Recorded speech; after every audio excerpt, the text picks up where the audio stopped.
Good afternoon. It's September 25th, 2025. I'm Klaas Prinsloo and we're talking farm attacks and farm murders in South Africa for August.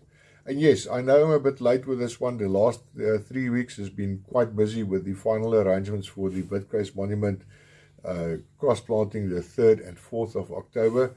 And yes, it's been a ride. It's been a very emotional ride, but we're getting there. Let's have a look at the stats for August. 15 attacks, 2 murders, and one of those murders are actually, it's a rural murder, but it wasn't a farm murder as per definition, so it falls out of the definition. But for the sake of what is happening in South Africa, I'm presenting that as well. I'm including it in the figures. This is not the official farm attack and farm murder figures, but for the purpose of this production, I'm doing it that way. The numbers for August 2024, 16 attacks and 3 farm murders. Now, to give you an idea, it looks like it's just about the same figures. So it's to make the assumption that farm attacks and farm murders are actually becoming less is not the correct deduction to make. So let's have a look at the breakdown per province and take it from there. Here we have it for August 2025, 15 for 2, as I've explained why there's 2, and on this write-up there's only 1 murder because that other murder is on rural territory, but it falls out of the definition. Gauteng, 5 attacks, 1 murder. Northwest, 1 attack. Limpopo, nothing to report. Mpumalanga, 2 attacks. Free State, 4 attacks. KwaZulu-Natal, only 1. Which actually falls out of the definition, but I will discuss it with you later on. Eastern Cape, nothing to report at this stage. Western Cape, 2 attacks. Namibia and Northern Cape, both nothing to report. August the 2nd, 2025, Kamildrift West. The perpetrators were assumed that they would be attacking a certain target and the people were ready for them. But they were observed driving further down the street, and then they targeted another property where the man was assaulted with a panga and he was left for dead. Later the man regained consciousness and called for assistance. There wasn't any loot that was published, so we don't know what was taken in that property. August the 5th, 2025, also Kamildrift West, where 6 suspects entered the premises and they tied up the worker and also assaulted him. Then they tried to cut the fencing, broke in a window to get into the storeroom. The worker cried out for help, but the dogs drowned out his pleas for help. Fortunately, the owner of the property saw the commotion on camera and he assisted the worker. He went to help, but when he got to the premises, the perpetrators have already fled. Moving north of the capital of Pretoria to the infamous Kamildrift East, where on the 25th of August, perpetrators breached the house and they severely assaulted the man before tying him up, instructing him not to look at them, else they were going to kill him. They also covered him with a blanket, did their thing, and retreated from the scene. He was later able to untie himself and he was hospitalized for his injuries.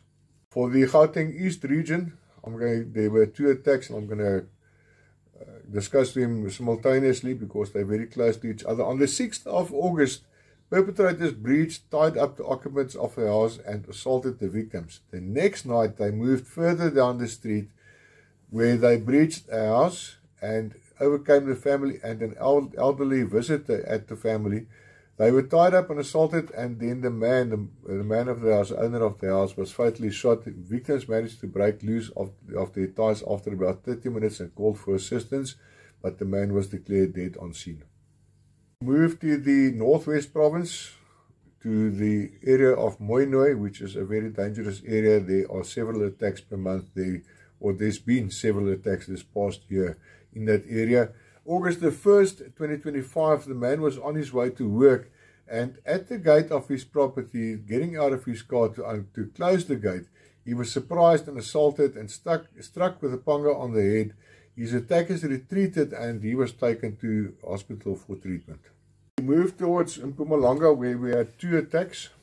On the 10th of August, in the Ermelo area, a farm was torched and the farmer went out to attend to the veld fire that was started. And his wife decided to lock herself in the room with the panic button with her, just for in case. 2 perpetrators breached the house and they also attempted to break down the door where the woman was hiding. She pushed the panic button and assistance was dispatched. When the services got to the farm, they arrested 2 perpetrators in the house, and there was a possibility that a third perpetrator was also hiding outside. Now, this type of behavior has previously been displayed where they create a distraction, you leave your house, and then they move in to try and steal what they can. This is for the glasses, because I'm going to do this one from the screen. On the 14th of August, at a farm near Delmas, 5 armed perpetrators executed a robbery. They breached the property and stole household items and livestock. They were chased down and 1 vehicle full of chickens were recovered. What they also stole was a Ford Ranger club cab, 11 sheep, a generator, fridge, and the silver BMW. That is the vehicle that was found with all the chickens inside, and also the occupants' cell phones. 1 arrest was made in this case. In the Free State province, we had 4 attacks. The first one was on August 3rd, the farm Elandshoek near Smithfield. The elderly couple returned home after church, and the lady was on her way back to the kitchen door, and she was attacked by 2 perpetrators threatening her with knives. She was assaulted, and then she was forced back to where her husband was, and then they were both taken back inside where they were tied up, and the house was ransacked. Valuables and money was taken. The man was also forced to make an EFT before he was forced into his car and driven off. The lady fled into the hills behind the property, and then the perpetrators dropped the man off at the gate to the yard before taking off with the car. Help was called for, and after quick reaction, Farmers Watch led to 2 arrests and the return of valuables. August 12th, around 3 o'clock in the morning in the Warden area, Eastern Free State, the elderly man stopped at the gate to open it on his way to the market. He was first confronted by 3 attackers who demanded cash from him. 3 others joined out of the brush, and he was brutally assaulted, while 2 others were still in the vehicle used by the attackers. They fled in a white Ford Ranger double cab and the man's pickup truck, which was later found. On August 22nd, on a farm near Heilbronn in the Free State, suspects shot at the man, and he had his firearm with him and he returned fire. No one was injured in this firefight, and despite several actions that was taken in this regard, there were no arrests made. On the 30th of August, also in the Smithfield area, suspect breached the property close to a locked gate and forced entry into the house of the farm worker who was asleep at the time. They demanded the keys to a vehicle that was parked on the property in a garage. They entered the garage, stole the vehicle. The farm worker, fortunately, was unhurt, but he was treated for shock. Now, the key element in the Eastern Free State is the close proximity to the border of the country of Lesotho. And many of these perpetrators in the Eastern Free State come from Lesotho, and they head back there, and the people cannot cross the border to go and pursue them and arrest them on Lesotho soil. That's one of the problems that we're sitting with. There's various problems when it comes to farm attacks and farm murders that we're struggling with in South Africa. And like I say, Lesotho, the proximity of Lesotho to these areas in the Free State is one of the biggest problems. This attack, or this specific incident in KwaZulu-Natal, does not fall strictly within the definition for farm attacks and farm murders. And the incident occurred on the 14th of August, but the backstory to that is that the man impounded cattle that was grazing on his land illegally. And the problem that the people have there is that there's a lot of foot and mouth disease in that area and also other areas of South Africa. The owners of this cattle came back, and they, without notifying him, cut the fence and removed the cattle and drove them down the road. He pursued them, but he was confronted by this whole gang with knopkieries, and they started assaulting him. He fired the shot as a warning, and later he was charged with attempted murder, and his firearm was taken from him for ballistic tests. Now, somebody is on top of that story, and hopefully this man can get his firearm back as soon as possible. But it's a drive to disarm people in South Africa.